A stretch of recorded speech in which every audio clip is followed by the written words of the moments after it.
Jake sat at the lunch table, trying to ignore the conversation happening around him. "You're still listening to that band?" Ryan laughed, pointing at Jake's music player. "Nobody listens to them anymore. Everyone's into Sonic Thunder now." "Yeah," added Mia. "Sonic Thunder is all over social media. Even my dad is listening to them." Jake looked down at his playlist. He really loved the acoustic folk band Mountain Echo that his uncle had introduced him to. Their songs told beautiful stories, and the melodies helped him relax after a long day at school. "Here," Ryan said, sliding his phone toward Jake. "Listen to Sonic Thunder's latest hit. It's got over 10 million streams already." Jake put on the headphones and listened. The song had a catchy beat, but he couldn't really understand the lyrics, and the music was so loud it made his ears hurt a little. "It's okay," Jake said, handing back the phone. "Just okay?" Mia looked shocked. "Everyone says they're the best band ever." On the bus ride home, Jake noticed almost everyone was wearing Sonic Thunder t-shirts or talking about the band's latest music video. He began to wonder if something was wrong with him for not loving their music like everyone else. That night at dinner, Jake was quiet. His mom noticed and asked what was on his mind.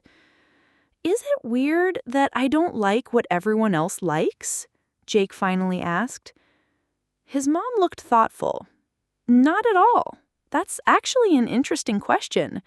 Have you ever heard of something called the bandwagon effect?" Jake shook his head. "It's when people do something mainly because others are doing it, like jumping onto a bandwagon in a parade. Throughout history, people have followed trends in music, fashion, even in what they believe, sometimes without stopping to think about whether they genuinely like something." "That's exactly what's happening with Sonic Thunder," Jake exclaimed. "Everyone says they're the best just because everyone else says so." "It's a natural human tendency," Mom continued.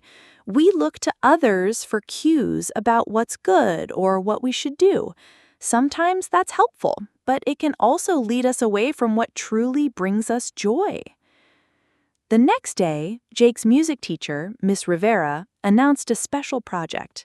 "For our showcase, everyone will create a presentation about their favorite music. You'll explain why you connect with it and what makes it meaningful to you." Jake's stomach tightened. Would he have to pretend to like Sonic Thunder just to fit in? That afternoon, Jake visited his uncle, who had an amazing collection of music from different decades and genres. "I'm confused about this project," Jake admitted. "Should I just talk about what everyone else likes?" His uncle smiled and pulled out a dusty album. "Did you know that many bands people consider legendary today weren't always popular when they started? Some were completely ignored or even made fun of." "Really?" Jake was surprised. "Absolutely. True music lovers don't just follow trends. They listen with open ears and open hearts to find what speaks to them personally."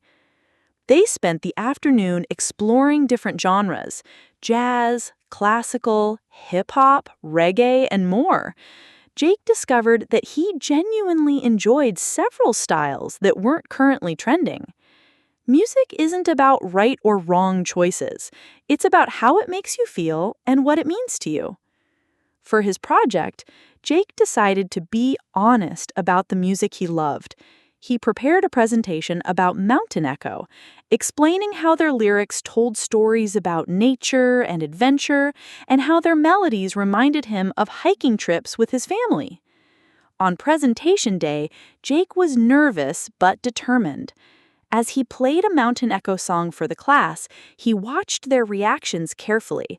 Some students looked bored, but others seemed interested in this music they'd never heard before. After class, a girl named Zoe approached him. I really like that band you played, she said, shyly. It's different from what I usually hear. Could you share some more songs with me? Over the next few weeks, Jake discovered that several classmates had secretly enjoyed his presentation. They formed a small music club where they shared songs they genuinely loved, regardless of whether they were popular. Even Ryan eventually joined. I actually get tired of Sonic Thunder sometimes, but I thought everyone would think I was weird if I said that. Jake realized that the bandwagon effect worked both ways. People not only jumped on bandwagons together, but also stayed silent about their true preferences together. By the end of the semester, Jake had discovered dozens of new bands and songs that he truly enjoyed. Some were popular, some weren't, but that no longer mattered to him. What mattered was how the music made him feel. You know, her mom said one evening as Jake shared a new discovery with her, when you listen to music that truly speaks to you, rather than just following trends, you learn something important about yourself. And that self-knowledge is worth more than 1,000,000 streams on any song. Jake smiled and pressed play on a new playlist he'd created, a perfect mix of his own musical tastes that was unlike anyone else's in the world.